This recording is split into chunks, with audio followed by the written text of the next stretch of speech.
ನಮಸ್ಕಾರ ವೀಕ್ಷಕರೇ, ನಿಮ್ಮೆಲ್ಲರಿಗೂ ಯುಗಾದಿ ಹಬ್ಬದ ಹಾರ್ದಿಕ ಶುಭಾಶಯಗಳು. ನಮಗೆ ಯುಗಾದಿ ದೊಡ್ಡ ಹಬ್ಬ, ಸಾಲು ಸಾಲು ಹಬ್ಬಗಳನ್ನು ಆಚರಣೆ ಮಾಡ್ತೀವಿ ನಿಜ. ಆದರೆ ಯುಗಾದಿ ಅಂತ ಅಂದರೆ ಏನೋ ಒಂದು ವಿಶೇಷತೆ. ಮೊನ್ನೆ ಅಷ್ಟೇ ಜನವರಿ 1ಕ್ಕೆ ಹೊಸ ವರ್ಷ ಅಂತ ನಾವು ಆಚರಣೆ ಮಾಡಿದ್ವಿ ನಿಜ. ಆದರೆ ಹಿಂದೂ ಪಂಚಾಂಗದ ಪ್ರಕಾರ ನಮಗೆ ಯುಗಾದಿಯೇ ಹೊಸ ವರ್ಷ. ಹೆಸರೇ ಹೇಳೋ ಹಾಗೆ ಯುಗದ ಆದಿ, ಹೊಸ ಯುಗದ ಆರಂಭ. ಸೃಷ್ಟಿಕರ್ತ ಬ್ರಹ್ಮಾಂಡವನ್ನ ಸೃಷ್ಟಿ ಮಾಡುವಂತಹ ಪ್ರಕ್ರಿಯೆಯನ್ನ ಆರಂಭ ಮಾಡಿದಂತಹ ಸುದಿನ ಇದು. ಹಾಗಾಗಿ ಎಷ್ಟೋ ಜನ ಹೊಸ್ತೇನಾದರೂ ಶುರು ಮಾಡಬೇಕು, ಹೊಸ ವಸ್ತುಗಳನ್ನು ಖರೀದಿ ಮಾಡಬೇಕು ಅಂದರೆ ಇದೇ ದಿನವನ್ನು ಆಯ್ಕೆ ಮಾಡ್ಕೋತಾರೆ. ಯುಗಾದಿಯ ವಿಶೇಷತೆ ಸಾಕಷ್ಟಿದೆ. ಯುಗಾದಿಯಂದು ಪಂಚಾಂಗ ಶ್ರವಣ ಇದೆಯಲ್ಲ, ಅದು ಬಹಳ ಮುಖ್ಯ ಆಗಿರುತ್ತೆ. ಎಷ್ಟೋ ಜನ ಯುಗಾದಿಯಂದು ಜ್ಯೋತಿಷಿಗಳನ್ನು ಭೇಟಿ ಮಾಡ್ತಾರೆ. ಇಡೀ ವರ್ಷ ತನ್ನ ಜಾತಕ ಹೇಗಿದೆ, ಏನಾದರೂ ದೋಷಗಳಿದೆಯಾ, ಯಾವ ರೀತಿ ಇರಬೇಕು, ಇದೆಲ್ಲದರ ಬಗ್ಗೆ ತಿಳ್ಕೊಳ್ಳೋದಕ್ಕೆ ಅಂತ ಜ್ಯೋತಿಷಿಗಳನ್ನು ಭೇಟಿ ಮಾಡ್ತಾರೆ. ಇಡೀ ವರ್ಷ ಭವಿಷ್ಯ ತಿಳ್ಕೊಳ್ಳುವಂತಹ ಕುತೂಹಲ ಕೂಡ ಪ್ರತಿಯೊಬ್ಬರಲ್ಲಿರುತ್ತೆ. ಯುಗಾದಿ ಹೊಸ ವರ್ಷದ ಈ ಸಂದರ್ಭದಲ್ಲಿ 12 ರಾಶಿಗಳ ಇಡೀ ವರ್ಷದ ಫಲಾಫಲ ಹೇಗಿರುತ್ತೆ ಅದನ್ನ ತಿಳ್ಕೊಳ್ಳೋದಕ್ಕೆ ನೀವು ಎಲ್ಲೋ ಹೋಗಬೇಕಾಗಿಲ್ಲ. ಏಷ್ಯಾನೆಟ್ ಸುವರ್ಣ ನ್ಯೂಸ್ ನೋಡಿದರೆ ಸಾಕು. ಹಬ್ಬದ ಈ ವಿಶೇಷ ಕಾರ್ಯಕ್ರಮದಲ್ಲಿ ನಾವು ನಿಮಗೆ ಇಡೀ ವರ್ಷದ ಭವಿಷ್ಯವನ್ನ ತಿಳಿಸ್ಕೊಡೋದ್ರ ಜೊತೆಗೆ ಹಬ್ಬದ ವಿಶೇಷತೆ, ಆಚರಣೆ ಹೇಗಿರಬೇಕು, ಪೌರಾಣಿಕ ಹಿನ್ನೆಲೆ ಏನು, ಇವೆಲ್ಲದರ ಬಗ್ಗೆಯೂ ಕೂಡ ತಿಳಿಸ್ಕೊಡ್ತೀವಿ. ಈ ವಿಶೇಷ ಕಾರ್ಯಕ್ರಮಕ್ಕೆ ನಿಮ್ಮೆಲ್ಲರಿಗೂ ಸ್ವಾಗತ. ಜೊತೆಗೆ ಈ ವಿಶೇಷ ಕಾರ್ಯಕ್ರಮದಲ್ಲಿ ಈ ಎಲ್ಲ ಮಹತ್ವದ ವಿಚಾರಗಳನ್ನ ನಿಮಗೆ ತಿಳಿಸ್ಕೊಡೋದಕ್ಕೆ ನಮ್ಮ ಜೊತೆ ಖ್ಯಾತ ಜ್ಯೋತಿಷಿಗಳಿದ್ದಾರೆ. ಖ್ಯಾತ ಜ್ಯೋತಿಷಿಗಳಾದಂತಹ ಶ್ರೀ ಗೋಪಾಲಕೃಷ್ಣ ಶರ್ಮಾ ಗುರುಜಿ ಇದ್ದಾರೆ. ಮೊದಲಿಗೆ ಅವರನ್ನ ಕಾರ್ಯಕ್ರಮಕ್ಕೆ ಸ್ವಾಗತಿಸೋಣ. ಗುರುಜಿ ನಮಸ್ತೆ, ಕಾರ್ಯಕ್ರಮಕ್ಕೆ ಸ್ವಾಗತ. ಹಬ್ಬದ ಶುಭಾಶಯ. ನಮಸ್ಕಾರಗಳು, ನಿಮಗೂ ಶುಭಾಶಯಗಳು ಹಾಗೂ ನಮ್ಮ ವೀಕ್ಷಕರಿಗೆಲ್ಲರಿಗೂ ಯುಗಾದಿ ಹಬ್ಬದ ಶುಭಾಶಯಗಳು.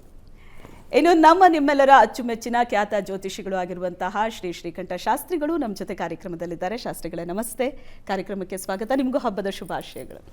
ಧನ್ಯವಾದ, ನಮಸ್ಕಾರಗಳು. ನಿಮಗೂ ಕೂಡ ಹಬ್ಬದ ಶುಭಾಶಯ. ನಮ್ಮ ನಾಡಿನ ಸಮಸ್ತ ಜನತೆಗೆ ಯುಗಾದಿ ಹಬ್ಬದ ಹಾರ್ದಿಕ ಶುಭಾಶಯಗಳು.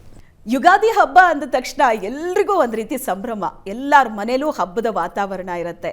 ಕ್ರೋಧಿನಾಮ ಸಂವತ್ಸರದಿಂದ ಈಗ ಹೊಸ ಸಂವತ್ಸರಕ್ಕೆ ನಾವು ಕಾಲಿಡ್ತಾ ಇದ್ದೀವಿ. ಅಬ್ಬಾ, ಈ ಸಂವತ್ಸರ ಹೇಗಿದೆ?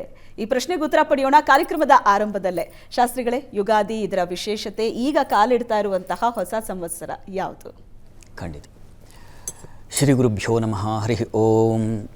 ಮೂರ್ತಿತ್ವೇ ಪರಿಕಲ್ಪಿತ ಶಶಿಭೃತೌ ವರ್ತ್ಮಾ ಪುನರ್ಜನ್ಮನಾಂ ಆತ್ಮೇತ್ಯಾತ್ಮವಿದಾಂ ಕೃತುಶ್ಚೇಜತಾಂ ಭರ್ತ ಅಮರಜ್ಯೋತಿಷಾಂ ಲೋಕಾನಾಂ ಪ್ರಳಯೋದ್ಭವ ಸ್ಥಿತಿ ವಿಭಶ್ಚಾನೇಕಧಾ ಯಶರತೌ ವಾಚನ್ನ ಸದದಾತ್ವನೇಕ ಕಿರಣಃ ತ್ರೈಲೋಕ್ಯ ದೀಪೋ ರವಿಹಿ.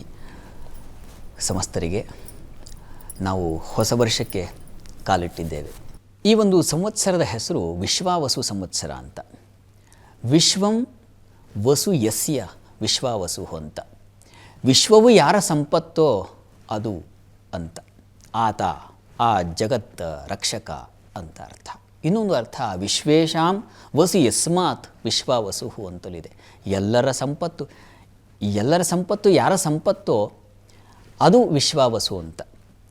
ಹೀಗಾಗಿ ವಿಶ್ವಾವಸು ಅಂತಕ್ಕಂಥದ್ದು ಒಂದು ಸಂಪತ್ತನ್ನು ಸೂಚಿಸ್ತಾ ಇದೆ. ಆ ಸಂಪತ್ತಿನ ಅಧೀಶ್ವರ ಜಗದೀಶ್ವರ ಪರಮೇಶ್ವರ ಅನ್ನೋದನ್ನು ಸೂಚಿಸ್ತಾ ಇದೆ. ಹೀಗಾಗಿ ಒಂದು ಶುಭ ಸಂವತ್ಸರಕ್ಕೆ ನಾವು ಪ್ರವೇಶ ಮಾಡ್ತಾ ಇದ್ದೀವಿ.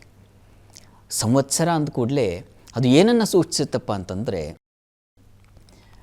ನೋವು, ನಲಿವು, ಕಷ್ಟ, ಸುಖ, ದುಃಖ ಹಾಗೂ ಸಂತೋಷ ಇವುಗಳನ್ನು ಪ್ರತಿನಿಧಿಸ್ತಕ್ಕಂಥದ್ದು ಈ ಹೊಸ ಸಂವತ್ಸರ. ಅದರ ಪ್ರತೀಕವಾಗಿಯೇ ನಾವು ಪ್ರಕೃತಿಯಲ್ಲೂ ಕಾಣ್ತೇವೆ. ಹಳೆಯ ಸಂವತ್ಸರ ಹೋಯಿತು ಅನ್ನುವ ದೃಷ್ಟಿಯಲ್ಲಿ ನಾವು ಆ ಮರ ಗಿಡಗಳಲ್ಲಿ ಆ ಎಲೆಗಳೆಲ್ಲ ಉದುರು ಹೋಗುವುದನ್ನು ಕಾಣ್ತೀವಿ.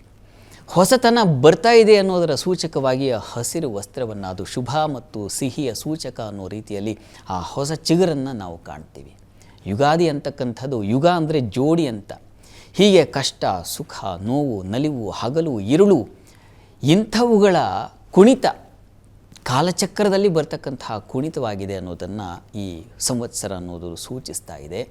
ಹೀಗಾಗಿ ಯುಗಕ್ಕೆ ಇನ್ನೊಂದು ಹೆಸರು ನೊಗ ಅಂತ. ಇವುಗಳನ್ನು ನಾವು ನೊಗದ ಹಾಗೆ ಹೊತ್ತು ಸಾಗಬೇಕು. ಚಕ್ರವತ್ ಪರಿವರ್ತಂತೆ ದುಃಖಾನಿ ಸುಖಾನಿ ಚ ಅಂತ ಹೇಳುತ್ತಲ್ಲ, ಹಾಗೆ ಸಂವತ್ಸರದ ಪ್ರಾರಂಭದಲ್ಲಿ ನಾವು ಈ ಸುಖ ದುಃಖ ಅನ್ನೋದು ನಮಗೆ ಇದ್ದದ್ದೇ. ಅವುಗಳನ್ನು ಹೊರಲಿಕ್ಕೆ ಬೇಕಾಗಿರತಕ್ಕಂಥ ಧೈರ್ಯದ ಸಂಪತ್ತು ಅದನ್ನು ಪರಮಾತ್ಮ ಕರುಣಿಸಬೇಕು. ಅದು ಈ ವಿಶ್ವಾವಸುವಿನಲ್ಲಿ ಆಗಲಿ ಅನ್ನುವ ದೃಷ್ಟಿಯಲ್ಲಿ ನಾವೆಲ್ಲ ಈ ಹೊಸ ವರ್ಷದ ಆರಂಭವನ್ನು ಮಾಡೋಣ. ಹೊಸ ವರ್ಷದಲ್ಲಿ ಇರತಕ್ಕಂಥ ಯಾವುದೇ ಸಂದರ್ಭಗಳನ್ನು ಎದುರಿಸುವ ಆ ಧೈರ್ಯ ಸಂಪತ್ತು ವೀರಲಕ್ಷ್ಮಿ ಅಂತ ಕರೀತಾರೆ. ಅದು ಯಾರ ಸಂಪತ್ತಾಗಿದೆ ಅಂದರೆ ಜಗದೊಡೆಯನ ಸಂಪತ್ತಾಗಿದೆ. ಹೀಗಾಗಿ ಆ ಸಂಪತ್ತು ನಮ್ಮೆಲ್ಲರ ಸಂಪತ್ತು ಆಗಲಿ ಅಂತ ಭಾವಿಸ್ತಾ ಈ ಸಂವತ್ಸರಕ್ಕೆ ನಾವು ಪದಾರ್ಪಣೆ ಮಾಡೋಣ. ಯುಗಾದಿಯ ವಿಶೇಷ ಇದು. ಹೀಗಾಗಿ ಈ ಸಂದರ್ಭದಲ್ಲಿ ನಾಡಿನ ಸಮಸ್ತ ಜನತೆ ಈ ಕಾರ್ಯಕ್ರಮವನ್ನು ನೋಡ್ತಾ ಒಳ್ಳೆಯ ವಿಚಾರಗಳನ್ನು ತಿಳಿತಾ, ಕಷ್ಟ ನಷ್ಟ ಅವುಗಳನ್ನು ಸೂಚಕವಾಗಿರ್ತಕ್ಕಂಥದ್ದೇ ಜ್ಯೋತಿಷ.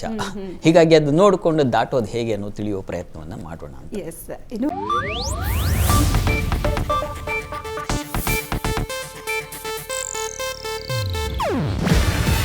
ಇದು ಏಷ್ಯಾನೆಟ್ ನ್ಯೂಸ್ ನೆಟ್ವರ್ಕ್ ಪ್ರಸ್ತುತಿ. ನೀವು ನೋಡ್ತಿದ್ದೀರಾ ಏಷ್ಯಾನೆಟ್ ಸುವರ್ಣ ನ್ಯೂಸ್.